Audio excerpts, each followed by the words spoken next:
Hello everyone, स्वागत है आपका आपके अपने यूट्यूब चैनल स्टडी विथ राजा साहब में। आज हम कुछ 15 क्वेश्चन बात करेंगे। जो 15 क्वेश्चन होंगे वो फिज़िक्स के होंगे।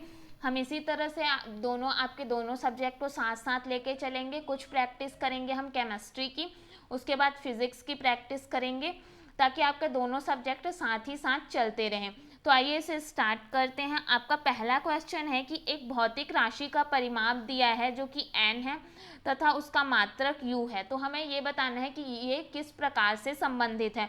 तो हमें कुछ ऐसा फॉर्मूला सोचना है जिनमें इन दोनों का जिक्र हो। तो जो हमारा वेग होता है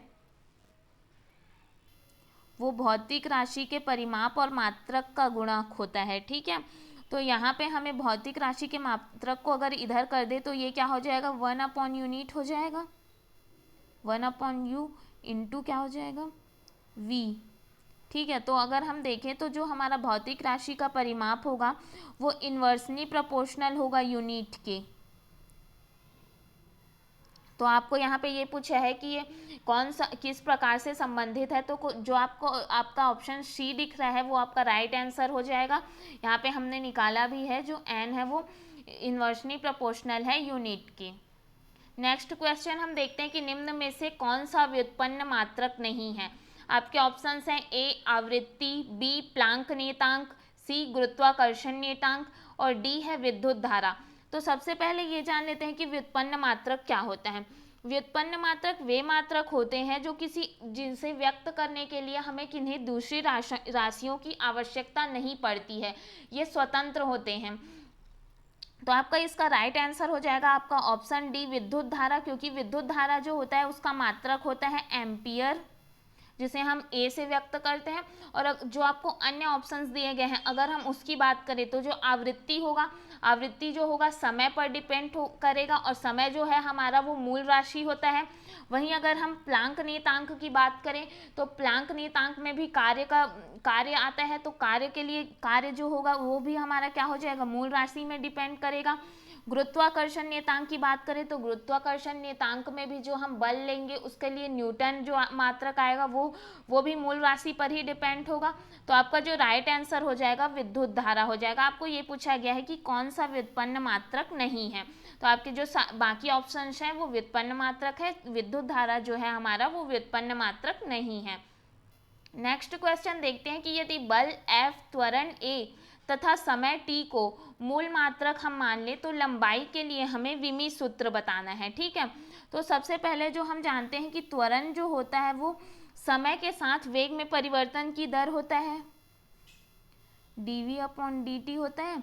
और वहीं अगर हम वेग की बात करें तो वेग जो होता है वो हमारा विस्थापन होता है। मतलब कोई वस्तु इकाई समय में किसी निश्चित दिशा में जितना दूरी तय करती है, मतलब जितना विस्थापित होती है, उसको ही हम उसका वेग कहते हैं। तो इसका क्या हो जाएगा, d²x/dt का स्क्वायर हो जाएगा। देन इसको अगर हम इंटीग्रेशन करें तो ये हो जाएगा इंटीग्रेशन ऑफ dv और ये हो जाएगा integration of a into D T. Next step अगर देखें तो ये हो जाएगा v और ये a इंटू टी हो जाएगा, ठीक है।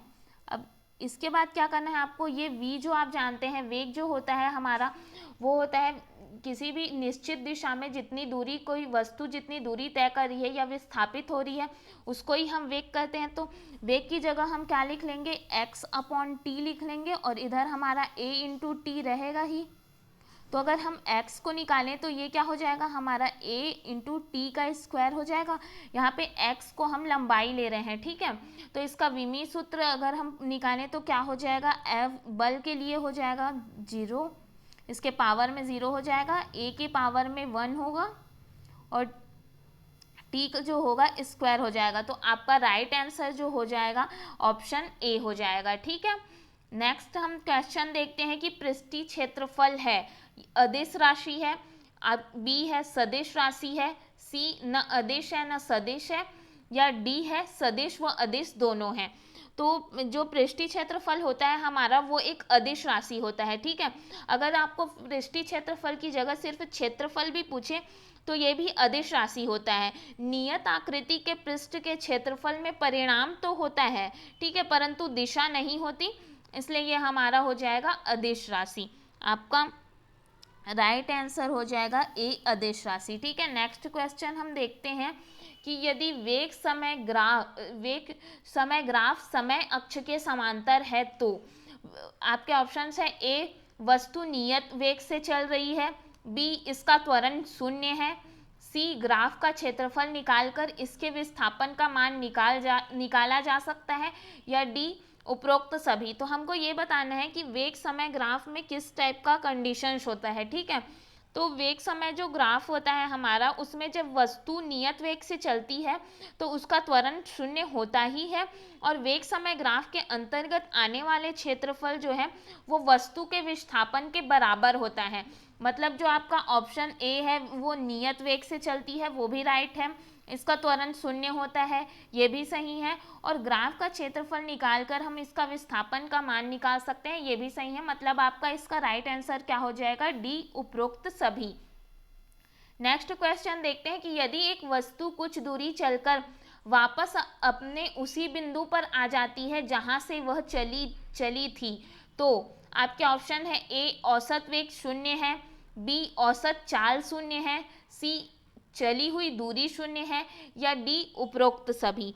तो जब भी कोई वस्तु अगर गतिमान होती है तो समय के साथ साथ उसके स्थिति में क्या होता है, परिवर्तन आते जाता है। यदि एक वस्तु कुछ दूरी पर चलकर उसी बिंदु पर आ जाती है जहां से वो चली थी तो उसका विस्थापन क्या होगा, इस कंडीशन में उसका विस्थापन का जो मान होता है वो शून्य होता है। और अगर विस्थापन का मान शून्य है तो हम औसत वेग जो होता है वो विस्थापन बटे समय होता है, समयावधि मतलब जितना समय हमें लगा रहता है वो होता है। तो औसत वेग का भी मान क्या होगा, यहाँ पे जब विस्थापन शून्य है तो औसत वेग का मान भी शून्य होगा। तो आपका जो ए ऑप्शन है वो राइट आंसर हो जाएगा कि औसत वेग शून्य है। नेक्स्ट क्वेश्चन हम देखते हैं कि केपलर का दूसरा नियम परिणाम है। आपके ऑप्शंस हैं ए ऊर्जा संरक्षण का, बी रेखी संवेग संरक्षण का, सी कोणीय संवेग संरक्षण का, या डी उपरोक्त सभी। तो सबसे पहले ये जान लेते हैं कि केपलर का द्वितीय नियम क्या है। तो केपलर के जो नियम है वो ग्रहों के लिए है, और केपलर का द्वितीय नियम है कि सूर्य से किसी ग्रह को मिलाने वाली जो रेखा होती है वो समान समय अंतराल में समान क्षेत्रफल तय करती है। ठीक है, ये नियम जो है हमारा, जैसे इसका मतलब ये है कि वह मतलब जो ग्रह उस समय धीमी गति से चलते हुए हमें प्रतीत होते हैं जब वो सूर्य से अधिक दूरी पर होते हैं, और जो ग्रह सूर्य से जितने पास आते जाते हैं वो हमें ऐसे लगते हैं कि वो अपेक्षाकृत उसकी गति क्या होती है, तीव्र होते जा रही है। ठीक है, तो क्षेत्रफल का जो नियम होता है वो कोणीय संवेग संरक्षण नियम का निष्कर्ष होता है। तो आपका राइट आंसर हो जाएगा कोणीय संवेग संरक्षण।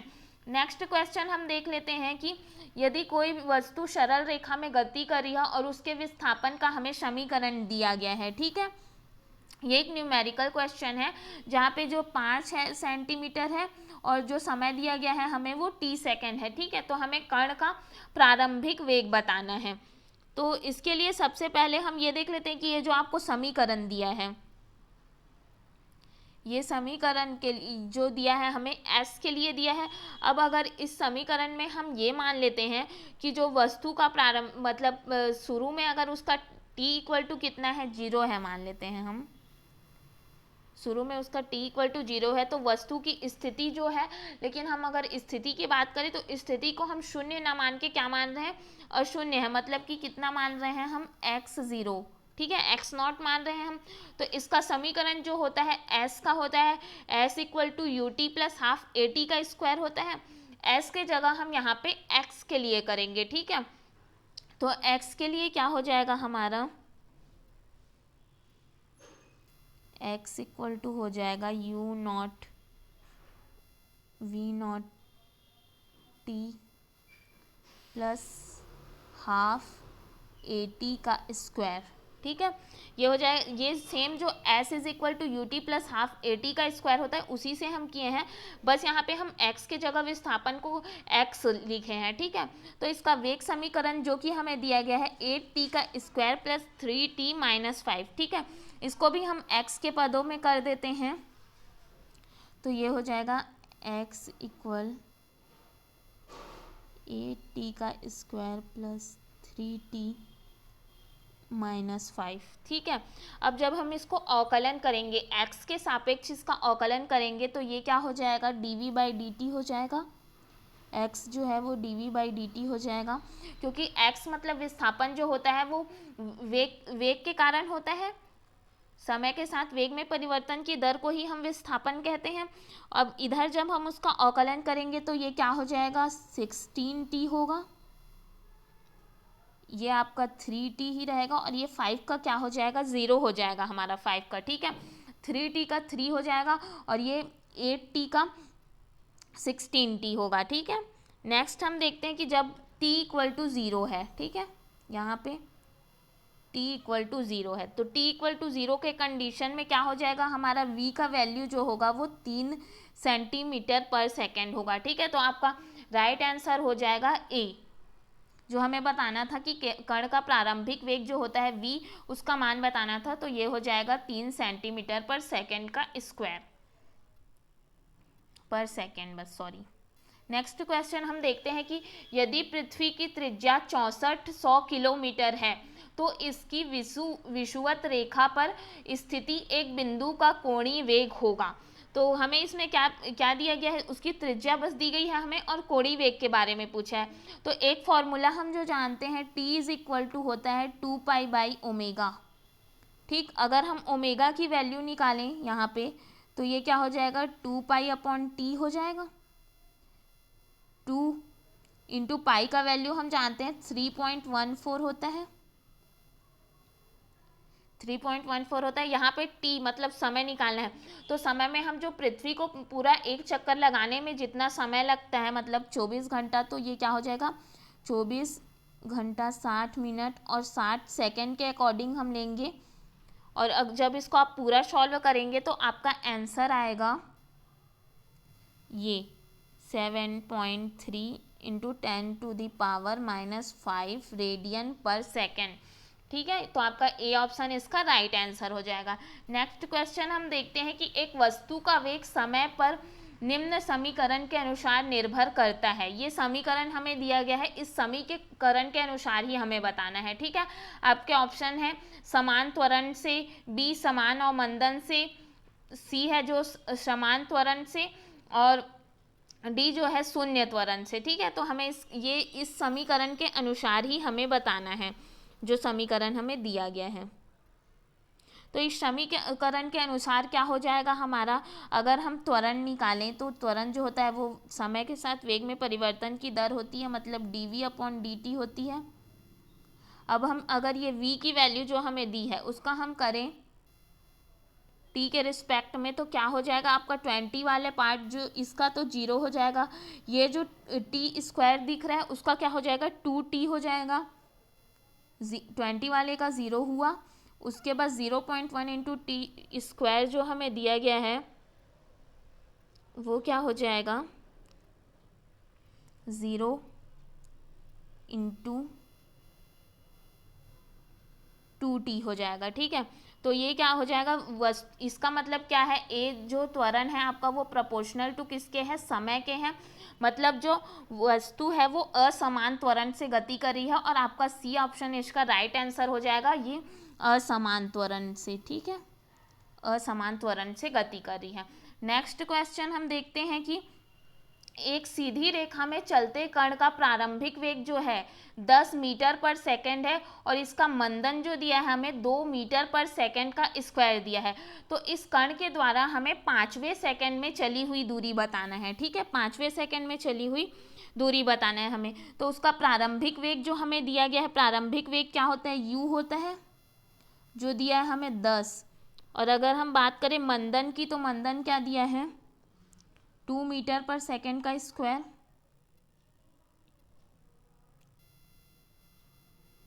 मंदन जो है हमारा 2 दिया है। ठीक है, तो हमें यहाँ पे 5वें सेकेंड में बोला है, तो हम पहले निकालते हैं कि nवें सेकेंड में चली हुई दूरी के लिए फॉर्मूला क्या हो जाएगा हमारा, Sn = हो जाएगा जो ut + ½ at का स्क्वायर से निकालते हैं हम u + ½ a, और t की जगह क्या कर देंगे यहाँ पे 2n-1, क्योंकि हम किसके लिए ले रहे हैं, n के लिए ले रहे हैं, तो यहाँ पे क्या हो जाएगा 2n-1। अब हमें जो जो वैल्यू पता है वो हम पुट कर देंगे यू की वैल्यू जो हमें पता है, जो क्वेश्चन में दिया हुआ है यहाँ पे 10। अब बाकी फॉर्मूला के अनुसार होगा हाफ। ए की वैल्यू भी हमें मंदन की वैल्यू जो दी गई है -2, ये -2 है आपका। और जो उसके बाद 2n-1 है 2, ठीक है। n की जगह आप क्या लिखेंगे, आपको 5वें सेकंड का निकालना है, तो 2 × 5 -1 हो जाएगा। और जिसको ये -1 है आपका, 2 × 5 -1 है। और जब इसको आप पूरा सॉल्व करेंगे तो क्या आ जाएगा आपका 10, और इधर पूरा सॉल्व करने पर आएगा -9। तो आपका 1 मीटर जो होगा राइट आंसर हो जाएगा, ठीक है। नेक्स्ट हम देखते हैं कि एक वस्तु जिसका द्रव्यमान जो है वो 500 किलोग्राम है, 200 मीटर पर सेकंड के वेग से ऊपर की ओर फेंका जा रहा है, ठीक है। तो वापस आते हुए उसके प्रारंभिक बिंदु पर हमें उसके चाल का मान बताना है कि उसकी चाल कितनी होगी। तो इसके लिए जो हमें दिया गया है, इसमें क्या दिया गया है, हमें v का मान दिया गया है 200 मीटर पर सेकेंड। और ये कह रहा है कि जब वस्तु को हम ऊपर की ओर फेंकेंगे तो जो गुरुत्वीय त्वरण का होगा, गुरुत्वीय त्वरण जो होगा उसका मान क्या होगा, ऋणात्मक होगा। और हम एक गति का समीकरण जानते हैं, v² होता है u² + 2gh होता है। और यहाँ पे बोला गया है कि वस्तु ऊपर फेंकी जा रही है, ठीक है। तो ये क्या हो जाएगा, g का मान ऋणात्मक हो जाएगा, तो ये हो जाएगा v² u² - 2gh हो जाएगा। उसके बाद इसका प्रारंभिक वेग u का मान क्या होगा, 0 होगा यहाँ पे, तो v² हो जाएगा 2gh। अगर हम h की वैल्यू निकालें यहाँ पे, ठीक है, अगर हम h की वैल्यू निकालें तो h की वैल्यू क्या हो जाएगी, v²/2g हो जाएगी। अब v का मान हमें दिया गया है, ठीक है, 200 दिया है, तो आप यहाँ पे 200 का स्क्वायर कर दो, v², और 2 दिया है। और g का यहाँ पे, क्योंकि देखो यहाँ पे ऑप्शन में आपको सब कोई भी पॉइंट में नहीं दिया है, तो g की वैल्यू जो 9.8 होती है उसको आप यहाँ पे 10 लेकर भी सॉल्व कर सकते हैं, ठीक है, क्योंकि यहाँ पे कोई भी वैल्यू पॉइंट्स में नहीं दी गई है। तो इसको हम 10 कर लेते हैं। देन जब हम इसको सॉल्व करेंगे तो क्या आ जाएगा हमारा, ये 2000 मीटर आ जाएगा, ठीक है, 2000 मीटर आ जाएगा। उसके बाद जब हम यहाँ पे प्रारंभिक बिंदु पर उसकी चाल निकालना है, तो ये v जब हम करेंगे तो ये क्या हो जाएगा, v का जो इससे पहले वाले में आप देखेंगे v² हम क्या निकाले थे, 2gh, तो यहाँ पे v क्या हो जाएगा, √2gh हो जाएगा, √2gh यहाँ पे। तो यहाँ पे हम 2 को वैसे ही रहेंगे, g की वैल्यू हम पुट करेंगे, g की वैल्यू क्या होगी 10, और यहाँ पे जो हम h की वैल्यू निकाले हैं 2000 मीटर, इसको भी पुट करेंगे। यहाँ पे हम कर देते हैं, अगर बन पाए तो 2 × g की वैल्यू हो जाएगी, यहाँ पे 9.8 की जगह 10 रख रहे हैं हम, और h की वैल्यू क्या हुई है 2000 मीटर है, इसको रखेंगे। देन इसको आप सॉल्व करेंगे तो आपका 200 मीटर पर सेकंड आएगा, तो आपका राइट आंसर हो जाएगा बी, ठीक है। आप इसे खुद से भी सॉल्व करके देख सकते हैं। नेक्स्ट क्वेश्चन, जो अभी हम कुछ न्यूमेरिकल को कवर कर रहे हैं, क्योंकि फिजिक्स में जो है थ्योरी के साथ साथ न्यूमेरिकल्स भी पूछे जाते हैं, तो आपको दोनों की ही प्रैक्टिस करते हुए चलना है। नेक्स्ट क्वेश्चन है कि एक वस्तु जो है वो 4.9 मीटर पर सेकंड के वेग से ऊपर की तरफ फेंकी जाती है, ये ज़मीन में कितने समय के बाद टकराएगी, हमें ये बताना है। मतलब यहाँ पे हमें समय का मान निकालना है, ठीक है। एक जो इक्वेशन इससे पहले हमने यूज़ किया वही इक्वेशन यहाँ भी करेंगे, ऊपर फेंकी जाती है मतलब ऋणात्मक ही रहेगा। तो ये v² क्या हो जाएगा, u² - 2gh हो जाएगा। यहाँ पे क्या होगी, v की वैल्यू 0 होगी, अंतिम वेग जो होगा वो क्या होगा, 0 होगा। और जो हम फॉर्मूला जानते हैं 2gh वाला जो जानते हैं, उससे इससे पहले वाले स्टेप में आपने देखा है v² 2gh वाला जो हम फॉर्मूला निकालते हैं उससे क्या हो जाएगा, यहाँ पे v 0 है तो क्या हो जाएगा, h की वैल्यू अगर हम निकालेंगे तो h जो हमारा हो जाएगा वो क्या हो जाएगा, u² / 2g होगा। u की वैल्यू हमें दी गई है 4.9, ठीक है। एक वस्तु जो है वो इस वेग से फेंकी जाती है करके हमें दिया गया है 4.9, तो हम उसको पुट कर देंगे 4.9 इंटू 4.9, ओके। नेक्स्ट जो हम करेंगे 2, और यहाँ पे g की वैल्यू जो देखिए यहाँ पे ऑप्शन में आपको 1.5 भी दिया है, 0.5 भी दिया है, इसलिए आप यहाँ पे इसे 9.8 रख कर सॉल्व कीजिएगा, ठीक है। ऑप्शन के अकॉर्डिंग हम कर सकते हैं, जैसे कि अगर हमें पूरे नंबर्स में दिए गए हैं तो पॉइंट में सॉल्व करके फालतू वो करने से अच्छा है कि आप यहाँ पे, लेकिन ऑप्शन पॉइंट में दिया गया है इसलिए आप 9.8 रख कर ही सॉल्व कीजिएगा। तो 9.8 रख कर जब हम सॉल्व करेंगे तो h की वैल्यू हमारी क्या हो जाएगी, 4.9 अपॉन 4 हो जाएगी, ठीक है। अब हम एक चीज़ जो जानते हैं, h इक्वल टू क्या होता है, u t plus half g t का स्क्वायर होता है, ये एक फॉर्मूला है हमारे पास, h equal to u t plus half g t का स्क्वायर होता है, ठीक है।